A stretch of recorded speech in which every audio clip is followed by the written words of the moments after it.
இது ஜீவனுள்ள தேவனுடைய வார்த்தை. கர்த்தரும் இரட்சகருமாயிருக்கிற இயேசு கிறிஸ்துவின் நாமத்தினாலே உங்கள் யாவரையும் நான் வாழ்த்துகிறேன். இந்த நாளிலும் தியானத்திற்கு கூட பரிசுத்த வேதாகமத்தில யோசுவாவை குறித்து பார்க்கிற போது, யோசுவா என்னும் மனிதன் ஆயி பட்டணத்தில் நடந்த அந்த யுத்தத்துல தோல்வியை தழுவுகிறார். எதனால இந்த தோல்வினாக்கா, தேவன் செய்ய வேண்டாம் என்று சொன்ன காரியத்தை அந்த குழுவில் இருந்தவங்க, அந்த இஸ்ரவேல் ஜனத்தார் செய்ததினாலே அவர்கள் தோல்வியை தழுவினார்கள்.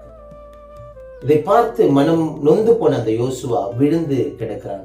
அப்போ தேவன் அவனை பார்த்து, யோசுவாவே எழுந்திரு, திடன் கொள், உன்னை சுத்தப்படுத்திக்க, இந்த காரியத்துக்கு இந்த தோல்விக்குண்டான காரணம் எது என்று பார்த்து அதை உன்னை விட்டு அகற்று அப்படின்னு சொல்லி அவனை தைரியப்படுத்துகிறவராயிருந்தார். பின்னதாக அவன் பெரிய ஒரு வெற்றியை அந்த யுத்தத்திலே அவன் பார்த்தான். இன்னைக்கு இதை பார்த்து கொண்டிருக்கிற நம்மளுடைய வாழ்க்கையில கூட பல தோல்விகள், பல கவலைகள், நான் எதுவும் செய்யல ஆனாலும் எனக்கு விரோதமா பேசினவங்க ஜெயிச்சிட்ட மாதிரியே இருக்கு அப்படின்னு நம்ம விழுந்து கிடக்கிற மாதிரி இருக்கலாம்.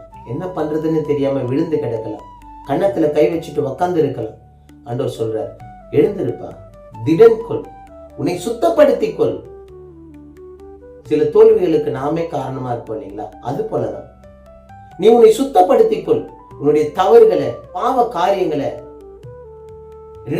தேவனிடத்துல அறிக்கையிட்டு நாம் அவரிடத்துல ஒப்புரவாகும் போது, நாம் எந்த இடத்துல வெட்கப்பட்டு இருந்தோமோ, எங்கே நமது பேச்சு எடுபடாம போச்சோ, அதே இடத்துல நம்மை மீண்டுமாய் உயர்த்த என் தேவன் பெரியவராயிருக்கிறார். இன்று அவர்கள் கண்களுக்கு முன்பாக நான் உன்னை மேன்மைப்படுத்துவேன், உன் தலையை உயர்த்துவேன் என்று திருவுளம் பற்றுகிறார்.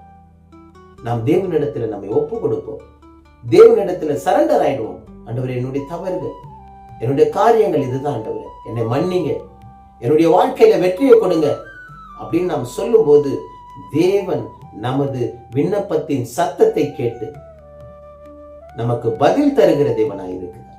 இந்த நாளிலும் இன்று அவர்கள் கண்களுக்கு முன்பாக, உன்னை எதிர்த்தவர்களுக்கு முன்பாக, உன்னை கேலி பேசினவர்களுக்கு முன்பாக, உன்னை அவமானப்படுத்தினவர்களுக்கு முன்பாக அவர் உன்னை மேன்மைப்படுத்த சித்தமாயிருக்கிறார்.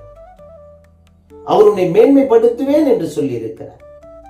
கர்த்தர் தாமே இந்த நாளிலும் நம்மை வெற்றியில நடக்க உதவி செய்வாராக. ஆமென், ஆமென்.